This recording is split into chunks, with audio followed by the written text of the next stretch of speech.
ओम शांति। आज बाबा के 2 तारीख के महावाक्य हैं।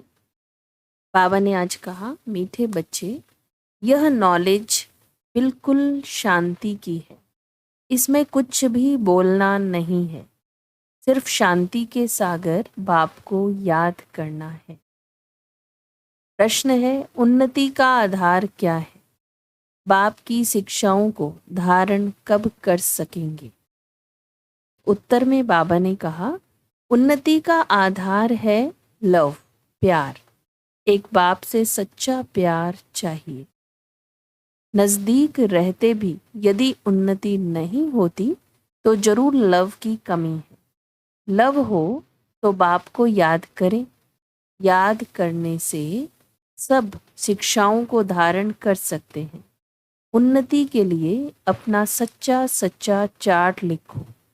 बाबा से कोई भी बात छिपाओ नहीं। आत्म अभिमानी बनते खुद को सुधारते रहो। ओम शांति। बच्चे, अपने को आत्मा समझकर बैठो और बाप को याद करो।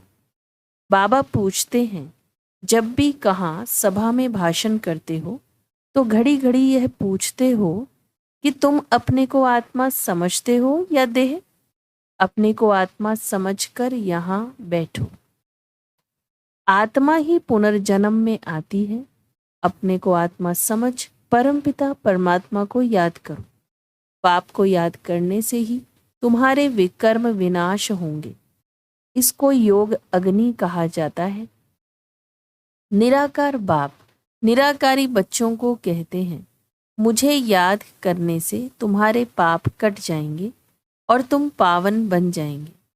फिर तुम मुक्ति, जीवन मुक्ति को पाएंगे। सभी को मुक्ति के बाद जीवन मुक्ति में आना जरूर है। तो घड़ी घड़ी यह कहना पड़े कि अपने को आत्मा निश्चय करके बैठो। भाइयों और बहनों, अपने को आत्मा समझ बैठो और बाप को याद करो। यह फरमान बाप ने ही दिया है। यह है याद की यात्रा। बाप कहते हैं, मेरे साथ बुद्धि का योग लगाओ तो तुम्हारे जन्म जन्मांतर के पाप भस्म हो जाएंगे। यह घड़ी घड़ी तुम याद कराएंगे, समझाएंगे, तब समझेंगे कि आत्मा अविनाशी है, देह विनाशी है। अविनाशी आत्मा ही विनाशी देह धारण कर पाठ बजाए एक शरीर छोड़ फिर दूसरा लेती है। आत्मा का स्वधर्म तो शांति है। वह अपने स्वधर्म को भी नहीं जानते हैं। अब बाप कहते हैं, मुझे याद करो तो विकर्म विनाश होंगे। मूल बात यह है, पहले पहले तुम बच्चों को यही मेहनत करनी है। बेहद का बाप आत्माओं को कहते हैं, इसमें कोई शास्त्र उठाने की दरकार नहीं। तुम गीता का मिसाल देते हो तो भी कहते हैं, तुम सिर्फ गीता उठाते हो, वेदों का नाम क्यों नहीं लेते हो? बाबा ने कहा, उनसे पूछो, वेद किस धर्म का शास्त्र है? कहते हैं आर्य धर्म का। आर्य किसको कहते हैं? हिंदू धर्म तो है नहीं। यह आदि सनातन तो है ही देवी देवता धर्म। फिर आर्य कौन सा धर्म है? आर्य तो आर्य समाजियों का धर्म है। आर्य धर्म तो नाम ही नहीं है। आर्य धर्म किसने स्थापन किया? तुमको वास्तव में गीता को भी नहीं उठाना है। पहली बात है, अपने को आत्मा समझ बाप को याद करो तो सतो प्रधान बन जाएंगे। इस समय सब हैं तमो प्रधान। पहले पहले तो बाप का ही परिचय देना है। महिमा भी बाप की करनी है। यह भी तुम तब कह सकेंगे जब तुम खुद बाप को याद करते होंगे। इस बात की बच्चों में कमजोरी है। बाबा हमेशा कहते हैं, याद की यात्रा का चार्ट रखो। दिल से हर एक पूछे, हम कहाँ तक याद करते हैं। तुम बच्चों की दिल में अथाह खुशी रहनी चाहिए। तुमको अंदरूनी खुशी होगी तो दूसरों को भी समझाने का असर होगा। पहली मूल बात यही कहना है कि भाइयों और बहनों, अपने को आत्मा समझो। ऐसे और कोई सत्संग में नहीं कहेंगे। वास्तव में सत्संग कोई है नहीं। सत्य का संग एक ही है, बाकी है कुसंग। यहाँ है बिल्कुल नई बात। वेदों से तो कोई धर्म स्थापन हुआ ही नहीं है, तो हम वेदों को क्यों उठाएं? कोई में भी यह नॉलेज है नहीं।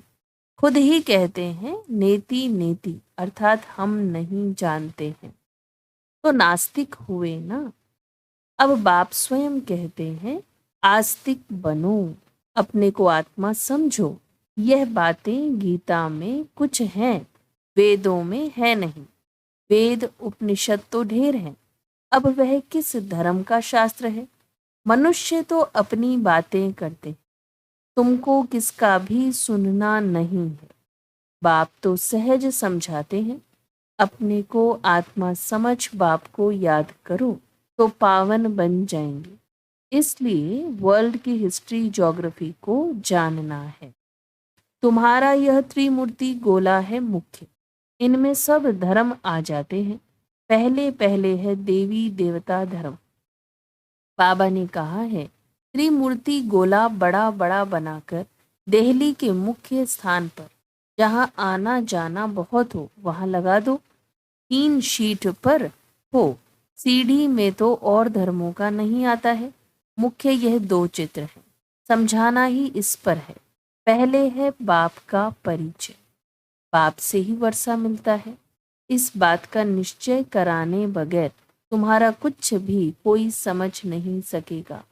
एक बाप को ही नहीं समझा है तो दूसरे चित्रों पर ले जाना ही फालतू। अल्प को समझने बगैर कुछ भी समझेंगे नहीं। बाप के परिचय बगैर और कोई भी ना ना करो। बाप से ही बेहद का वर्षा मिलता है। बाबा ख्याल करता है ऐसी सहज बात क्यों नहीं समझते हैं। तुम्हारी आत्मा का बाप वह शिव है, उनसे ही वर्षा मिलता है। तुम सब आपस में ब्रदर्स हो। जब इस बात को भूलते हो तब तमो प्रधान बन जाते हो। अब बाप को याद करो तो सतो प्रधान बन जाएंगे। मूल बात है ही रचयिता और रचना को जानना। कोई भी जानते नहीं, ऋषि मुनि भी जानते नहीं थे। तो पहले बाप का परिचय दे सबको आस्तिक बनाना है। बाप कहते हैं मुझे जानने से तुम सब कुछ जान जाएंगे। मुझे नहीं जाना तो कुछ भी तुम समझेंगे नहीं। मुफ्त तुम अपना समय वेस्ट करते हो। चित्र आदि भी जो ड्रामा अनुसार बने हैं वही ठीक है, परंतु तुम इतनी मेहनत करते हो फिर भी किसकी बुद्धि में बैठता नहीं है। बच्चे कहते हैं बाबा क्या हमारे समझाने में कोई भूल है? बाबा फट से कह देते हाँ भूल है। अल्फ को ही नहीं समझा है तो फट से रवाना कर दो। बोलो जब तक बाप को नहीं जाना तब तक तुम्हारी बुद्धि में कुछ भी बैठेगा नहीं। तुम भी जब देही अभिमानी अवस्था में नहीं रहते हो तो आंखें क्रिमिनल रहती।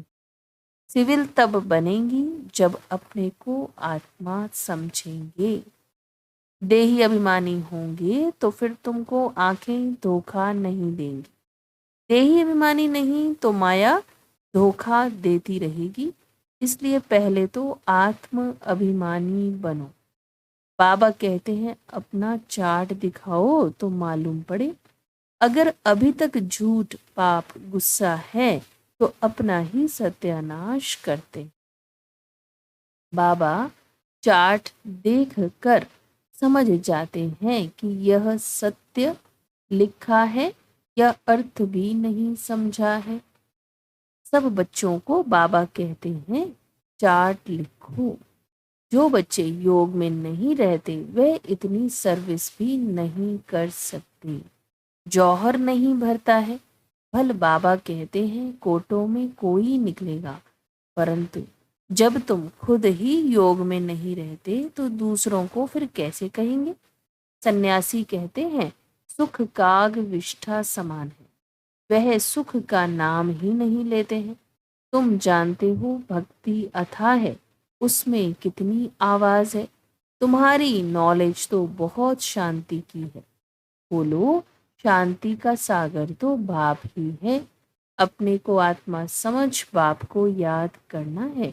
बाप कहते हैं मन मना भव, यह अक्षर भी नहीं कहो, हिंदुस्तान की है हिंदी भाषा। फिर संस्कृत दूसरी भाषा क्यों? अब इन सब भाषाओं को छोड़ो, पहले तुम भाषण करो कि अपने को आत्मा समझो। बहुत हैं जो अपने को आत्मा भी नहीं समझ सकते, याद नहीं कर सकते। अपने घाटे को कोई समझ ना सके। कल्याण तो है ही पाप की याद में। और कोई सत्संग में ऐसे नहीं कहते हैं कि अपने को आत्मा समझ बाप को याद करो। बच्चे कभी बाप को एक जगह बैठकर याद करते हैं क्या? उठते बैठते बाप की याद है ही। आत्म अभिमानी बनने की प्रैक्टिस करनी है। तुम बहुत बोलते हो, इतना बोलना नहीं चाहिए। मूल बात है याद की यात्रा। योग अग्नि से ही तुम पावन बनेंगे। इस समय सब दुखी हैं, सुख मिलता ही है पावन बनने से। तुम आत्म अभिमानी हो, किसको समझाएंगे तो उनको तीर लगेगा।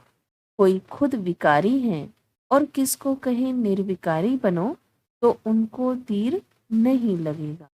बाप कहते हैं बच्चे, तुम खुद याद की यात्रा पर नहीं रहते, इसलिए तीर भी नहीं लगता। अब बाप कहते हैं बीती सो बीती, पहले अपने को सुधारो। दिल से पूछो, हम अपने को आत्मा समझ बाप को कितना याद करते हैं? जो बाप हमको विश्व का मालिक बनाते हैं। हम शिव बाबा के बच्चे हैं तो जरूर हमको विश्व का मालिक बनना है। वही एक माशूक आकर तुम्हारे सामने खड़ा हुआ है तो उनके साथ बहुत लव होना चाहिए। लव माना याद। शादी होती है तो स्त्री का पति के साथ कितना लव होता है। तुम्हारी भी सगाई हुई है, शादी नहीं। वह तो जब विष्णुपुरी में जाएंगे, पहले शिव बाबा के पास जाएंगे, फिर ससुर घर जाएंगे। सगाई की खुशी कम होती है क्या? सगाई हुई और याद पक्की हुई। सतयुग में भी सगाई होती है, परंतु वहां सगाई कभी टूटती नहीं है, अकाले मृत्यु नहीं होती। यह तो यहाँ होती। तुम बच्चों को भी गृहस्थ व्यवहार में रहते पवित्र बनना है। फल बहुत नजदीक भी रहते हैं, फिर भी उन्नति नहीं होती है। जो उस लव से आते हैं उनकी बहुत उन्नति होती है। याद ही नहीं तो लव भी नहीं रहता, तो उनकी शिक्षाओं को भी धारण नहीं कर सकते। भगवान वाच्य, तुम बच्चे सबको यही पैगाम दो कि काम महाशत्रु है जो आदि मध्य अंत दुख देता है। तुम तो पवित्र सतयुग के मालिक थे, अभी तुम गिरकर गंदे बन पड़े हो। अब यह अंतिम जन्म, फिर से पवित्र बनो। काम चिता पर बैठने का हथियाला कैंसल करो। तुम बच्चे जब योग में बोलेंगे तब किसकी बुद्धि में बैठेगा? ज्ञान तलवार में योग का जौहर चाहिए। पहली मुख्य है एक बात। बच्चे कहते हैं बाबा हम बहुत मेहनत करते हैं, तब मुश्किल ही कोई निकलता है। बाबा कहते हैं योग में रहकर समझाओ, याद की यात्रा की मेहनत करो। रावण से हार कर विकारी बने हो, अब निर्विकारी बनो।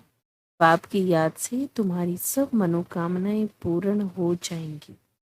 बाबा स्वर्ग का मालिक बनाते हैं। बाबा डायरेक्शन तो बहुत देते हैं, परंतु बच्चे अच्छी तरह कैच नहीं करते और बातों में चले जाते हैं। मुख्य तो बाप का पैगाम दो, परंतु खुद ही याद नहीं करेंगे तो दूसरों को कैसे कहेंगे? ठगी नहीं चलेगी। दूसरों को कहें विकार में नहीं जाओ, खुद जाएं तो जरूर दिल खाएगा। ऐसे भी ठग हैं। इसलिए बाबा कहते हैं मूल बात है ही अल्फ। अल्फ को जानने से तुम सब कुछ जान जाए। अल्फ को न जानने से तुम कुछ भी समझ नहीं सकेंगे। अच्छा, मीठे मीठे सिक्के लदे बच्चों प्रति माता पिता बाप दादा का याद प्यार और गुड मॉर्निंग। रूहानी बाप के रूहानी बच्चों को नमस्ते। हम रूहानी बच्चों की रूहानी बाप दादा को याद प्यार गुड मॉर्निंग, नमस्ते नमस्ते नमस्ते। धारणा के लिए मुख्य सार है, अंदरूनी बाप के याद की खुशी में रहकर फिर दूसरों को बाप का परिचय देना है। सबको एक बाप की महिमा सुनानी है। आत्म अभिमानी बनने की बहुत प्रैक्टिस करनी है। बहुत बोलना नहीं है। बीती सो बीती कर पहले स्वयं को सुधारना है। याद की यात्रा का सच्चा चार्ट रखना है।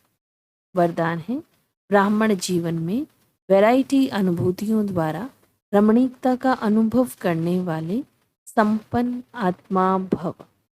जीवन में हर मनुष्य आत्मा की पसंदी वैरायटी है, तो सारे दिन में भिन्न भिन्न संबंध भिन्न भिन्न स्वरूप का वैरायटी अनुभव करो तो बहुत रमणीक जीवन का अनुभव करेंगे। ब्राह्मण जीवन भगवान से सर्व संबंध अनुभव करने वाली संपन्न जीवन है। इसलिए एक भी संबंध की कमी नहीं करना।